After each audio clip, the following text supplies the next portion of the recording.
Everyone, CTET trick and tips में आपका फिर से बेहद स्वागत है। मैं वंदना मुदगल। तो आज हम बात करेंगे कि सीटेट के लिए सीडीपी की तैयारी आप कैसे करें कि आपके पूरे 30 में से 30 नंबर आए। ठीक है, 30 में से 30 अगर आपके नहीं भी आएंगे तो 28 प्लस आपके नंबर अवश्य आएंगे, क्योंकि 28 नंबर मैंने खुद प्राप्त किए हैं सीटेट में, और यूपी टेट में भी मैंने 28 ही नंबर प्राप्त किए हैं सीडीपी में। ठीक है, देखो सीडीपी जितना आप लोगों को कठिन लगता है उतना है नहीं। सीडीपी एक बार आपको समझ में आ जाती है तो फिर सीडीपी में आपके अच्छे नंबर आते हैं। अब बात कर लेते हैं कि सीटेट के लिए। ठीक है, तो सीटेट में सबसे मेन रोल होता है आपके 3 मनोवैज्ञानिकों का। अब ये 3 मनोवैज्ञानिक कौन कौन से हैं आपके? तो सबसे पहले हैं आपके जीन पियाजे। ठीक है, जीन पियाजे की थ्योरी को आपको बहुत अच्छे से पढ़ लेना है। थ्योरी आपको अवश्य पढ़नी है, लेकिन थ्योरी पढ़ करके जीन पियाजे के पर आप सभी प्रश्नों को हल नहीं कर सकते हो। थ्योरी पढ़िएगा। थ्योरी पढ़ने के बाद आपको ज़्यादा से ज़्यादा जीन पियाजे के जो भी क्वेश्चन है उन पर आपको प्रैक्टिस अवश्य लगानी है, क्योंकि आपने जीन पियाजे की थ्योरी को पढ़ा, जैसे कि जीन पियाजे ने कितने मतलब सिद्धांत दिए हैं, उनके सिद्धांतों का क्या नाम है। तो इस तरीके से प्रश्न आपके नहीं पूछे जाते हैं कि उनके सिद्धांतों के क्या नाम है, कौन कौन से सिद्धांत हैं, कितनी एज है। यहाँ से प्रश्न आपके पेडागोजी लेवल पूछे जाते हैं कि जैसे कि एक बच्चा है और वो स्वयं से बातें कर रहा है, तो जीन पियाजे के अनुसार ये क्या होगा। ठीक है, इस तरीके से तो जीन पियाजे पर की थ्योरी तो आपको पढ़नी है, और वीडियो आपको दी जा चुकी हैं, तो प्लेलिस्ट में जाइएगा, सारी वीडियोज आपको मिलेंगी जीन पियाजे पे।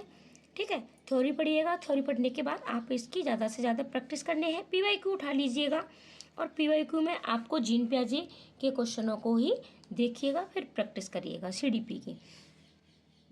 इसके बाद बात कर लेते हैं कोहल वर्ग। दूसरे हैं आपके कोहल वर्ग, तो यही सेम चीज़ आपको यहाँ करनी है। कोहल वर्ग की भी थ्योरी आपको अवश्य पढ़नी है। इन्होंने कौन सा सिद्धांत दिया है? नैतिक विकास का सिद्धांत दिया है। ठीक है, फिर इसके जो भी प्रश्न है, ठीक है, थ्योरी पढ़िएगा, थ्योरी अच्छे से समझिएगा, और उसके बाद आप इसकी भी प्रैक्टिस करनी है। पीवाईक्यू की प्रैक्टिस अवश्य करनी है, क्योंकि पीवाईक्यू से प्रैक्टिस अगर आप करते हो तो आपको पता चलता है कि आपके प्रश्न कैसे पूछे जाते हैं। तो इसलिए मैं कह रही हूँ। इसके बाद है आपके वाइगोत्स्की। तो वाइगोत्स्की के लिए भी आपको सेम यही सारी चीज़ें करनी है। थ्योरी पढ़िएगा, ज़्यादा से ज़्यादा प्रैक्टिस करिएगा। इतना आपको समझ में आ गया। इसके बाद कुछ इम्पोर्टेंट टॉपिक हैं। तो इम्पोर्टेंट टॉपिक में जैसे कि आपकी है समावेशी शिक्षा।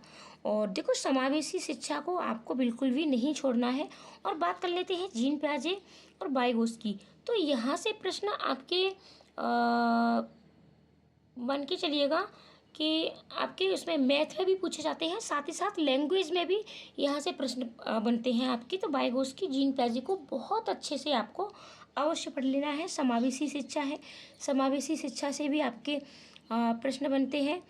और इसके बाद आपका जेंडर से, ठीक है, जेंडर से भी प्रश्न आपके बनते हैं। जेंडर, रूढ़वादिता। रूढ़वादिता क्या है, तो ये आपको अवश्य पता होना चाहिए। अब जेंडर रूढ़वादिता तो आप सीख लेते हो, लेकिन यहाँ से भी प्रश्न आपके पूछे जाते हैं। ठीक है, तो किस तरीके से प्रश्न पूछे जाते हैं, और अगर आप हमारे चैनल पर हमारे साथ जुड़े रहते हो तो ये सारी चीज़ें आपको फिर से डिटेल में बताई जाएंगी कि जेंडर रूढ़वादिता क्या है। एक एक टॉपिक पर वीडियो दी जाएगी, पहले भी दी जा चुकी है।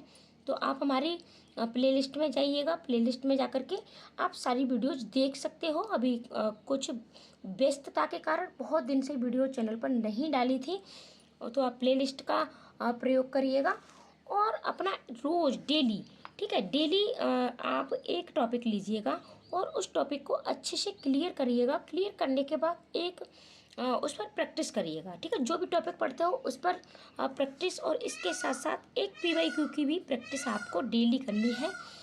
और जैसे कि आपका है एनसीएफ 2005 है, ठीक है, आरटीई एक्ट आपका 2009 है, और अभी आपका एनईपी 2020 है।